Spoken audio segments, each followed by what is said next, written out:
నారద ముని అంటే మనకు తెలిసినంత ఒక వీణ చెప్పుకొని నారాయణ నారాయణ అని పాడుతూ తిరుగుతూ ఉంటాడు అని. కానీ నారదుడి జీవితంలో కూడా ఒక రహస్యమైన శాపం ఉందని తెలుసా? పురాణాల ప్రకారం నారద ముని ఒక్కసారి విష్ణు భగవానుడు అంతరంగంలో విశేషంగా తను విష్ణుకి అత్యంత భక్తుడని అనుకునేవాడు. విష్ణు ముని యొక్క అహంకారాన్ని పరీక్షించడానికి ఒక దేవలోక సుందరిని కలిపి నారదుణ్ణి హృదయాన్ని టెస్ట్ చేశారు. ఆమె రూపంలో చూసి నారద ముని కూడా ఒక క్షణం మనసులో ఆసక్తి కలిగింది. ఆ విషయం విష్ణుకి తెలియగానే విష్ణు తనకి చెప్పాడు, నీ మనసులో ఉన్న అహంకారం నీకు కోపంతో శాపంగా మారుతుంది అని.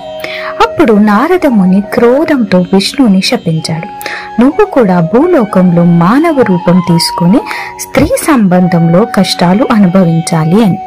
ఈ శాపమే రామ అవతారంలో సీతాదేవి విషయంగా విష్ణు భగవానుడు భూలోకంలోకి అనుభవించిన కష్టాలకి కారణమని పురాణాలు చెబుతున్నాయి. ఈ కథలో రహస్యం ఏంటంటే, భక్తితో ఉన్న వారికి కూడా అహంకారం వస్తే దైవ పరీక్ష తప్పదు. నారద ముని యొక్క శాపం కూడా అవతారాల రహస్యంలో ఒక ప్రముఖ భాగం.